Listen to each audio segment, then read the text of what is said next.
वंदे मातरम की लोकप्रियता और राष्ट्रवाद के विकास के साथ ही भारत की पहचान भारत माता की छवि के साथ न सिर्फ मजबूत होती गई, बल्कि भारत माता की ये छवि स्पष्ट रूप से आम जनमानस में गहराई के साथ भी जुड़ गई।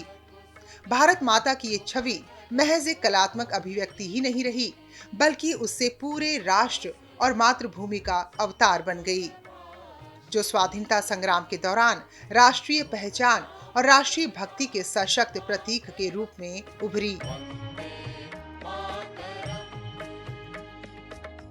वंदे मातरम की परिकल्पना हमारी मातृभूमि की सुंदरता नहीं, बल्कि उसकी दिव्यता से अभिन्न रूप से जुड़ी हुई है। ये वंदे मातरम भारत की पूर्णता और उसके प्रचुर संसाधनों से उपजी समृद्धि का स्तुतिगान है, जहां राष्ट्र को सौंदर्य की वस्तु नहीं, बल्कि एक पवित्र सत्ता के रूप में देखा गया है।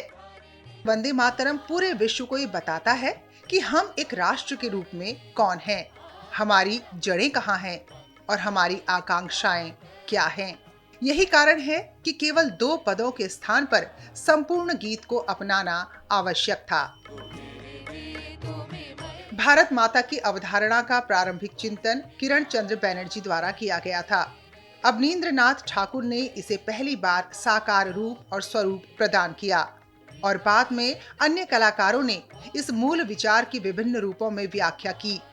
इसी परंपरा में वाराणसी में स्थित भारत माता मंदिर भी इस राष्ट्रीय भाव और सांस्कृतिक चेतना का एक महत्वपूर्ण प्रतीक है। अवनींद्रनाथ टैगोर द्वारा बनाए गए चित्र में भारत माता को एक शांत केसरिया वस्त्रधारी सन्यासिनी देवी के रूप में दर्शाया गया है, जिनके 4 हाथ और सिर के चारों ओर का आभा मंडल उन्हें दिव्य रूप प्रदान करता है। उनके हाथों में रुद्राक्ष की माला, एक सफेद कपड़ा, धान की बालियां और ताड़ के पत्तों की पांडुलिपि है, जो आध्यात्मिक शक्ति, वस्त्र और अर्थव्यवस्था के प्रतीक के साथ ही भोजन और ज्ञान का प्रतीक है। इस तरह अवनींद्रनाथ ठाकुर ने भारत माता को एक ऐसी जननी के रूप में दर्शाया जो अपने संतान को धर्म, ज्ञान, वस्त्र और अन्न प्रदान करती है।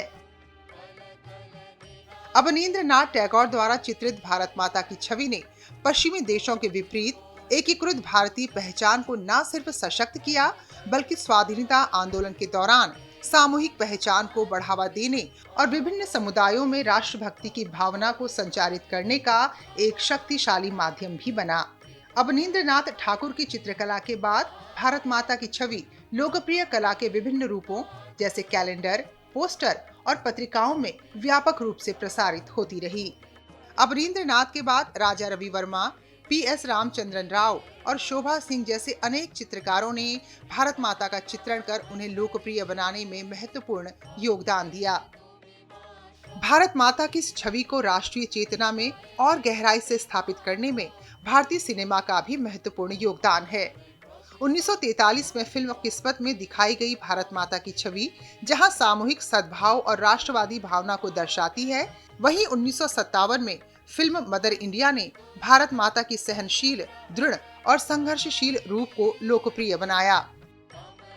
इस तरह अवनींद्रनाथ टैगोर की शांत आध्यात्मिक भारत माता से लेकर फिल्मों और पोस्टर्स की शक्तिशाली और विविध अभिव्यक्तियों तक वंदे मातरम की भावना ने भारत की कलात्मक और सांस्कृतिक अभिव्यक्ति के रूप में एक केंद्रीय मातृ छवि यानी भारत माता को जन्म दिया, जो राष्ट्रीय पहचान और आकांक्षाओं को दर्शाता है।